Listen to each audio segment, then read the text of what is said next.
الحمد للہ وکفا وسلام علی عبادہ الذین اصطفیٰ اما بعد بسم اللہ الرحمن الرحیم۔ محترم سامعین، اعتکاف کی 3 قسمیں ہیں اور اسی طرح اعتکاف کی جو پہلی 2 قسمیں ہیں واجب اور سنت، تو پھر اس قسم کی جو اعتکاف ہے اس کا ایک رکن ہے اور 2 قسم کی شرطیں ہیں۔ بہت ہی اہم بات ہے، اعتکاف کی 3 قسمیں، جو پہلا قسم ہے وہ ہے واجب اعتکاف واجب، کسی نے نظر مانا، وہ مطلق ہو یا معین ہو کہ اگر میرا یہ کام ہو جائے، یا کوئی ایک شخص اپنے گھرانے میں کسی کا بیمار ہو تو وہ یوں کہے کہ اگر یہ بندہ میرا بھائی کو اللہ اگر صحت دے تو میں 5 دن اعتکاف کروں گا، یا بغیر معلق، بغیر کسی چیز کو تعلق دیے وہ یوں کہے کہ اللہ تعالیٰ کی رضا کے لیے میں 4-5 دن کی وہ نظر مانے کہ میں اعتکاف کروں گا، تو پھر اس شخص پر اعتکاف واجب ہے۔ اور دوسرا قسم واجب اعتکاف وہ ہوتا ہے کہ ماہ رمضان کے آخر عشرہ میں کوئی اعتکاف میں بیٹھ کر پھر اس کو فاسد کرے، پھر بعد میں اس سنت اعتکاف کا قضا لانا واجب ہے۔ یہ 2 قسم کا۔ اور ایک اعتکاف سنت مؤکدہ علی الکفایہ، جو سنت مؤکدہ اعتکاف ہے جو حضور علیہ الصلاۃ والسلام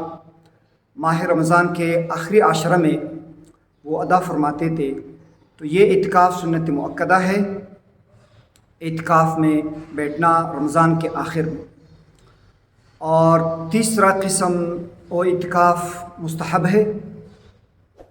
وہ ماہ رمضان یا غیر رمضان میں کسی بھی وقت آپ اعتکاف کی نیت سے مسجد میں آپ بیٹھ سکتے ہیں، تو یہ اعتکاف مستحب ہے۔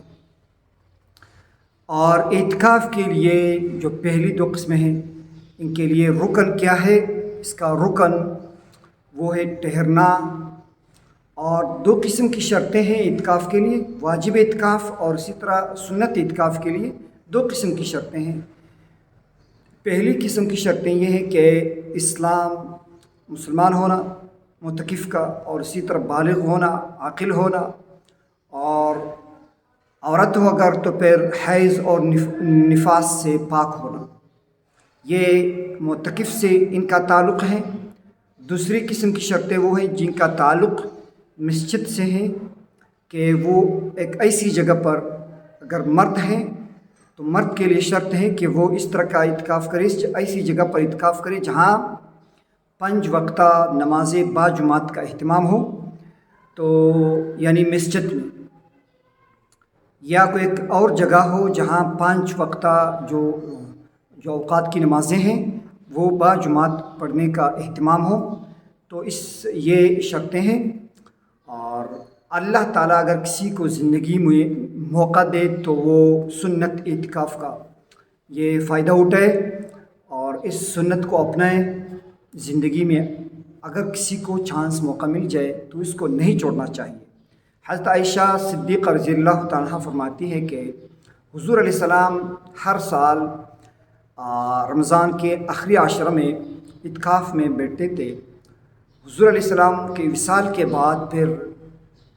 ہم ازواج مطہرات حضور کے وہ اعتکاف میں پھر بیٹھتی تھی، لیکن عورت کے لیے اعتکاف مسجد میں ممنوع ہے۔ عورت نے اعتکاف میں گھر میں کوئی جگہ خاص کر کے، یا گھر میں جو مسجد اگر ہے کسی کا گھر میں کوئی ایک مسجد ہو عورتوں کے لیے، تو پھر وہ اس میں بیٹھ کر اعتکاف وہ ادا کر سکتی ہے، یعنی عورت کے لیے بھی ویسا ہی مسنون ہے جیسا کہ مرد کے لیے اعتکاف کرنا مسنون ہے۔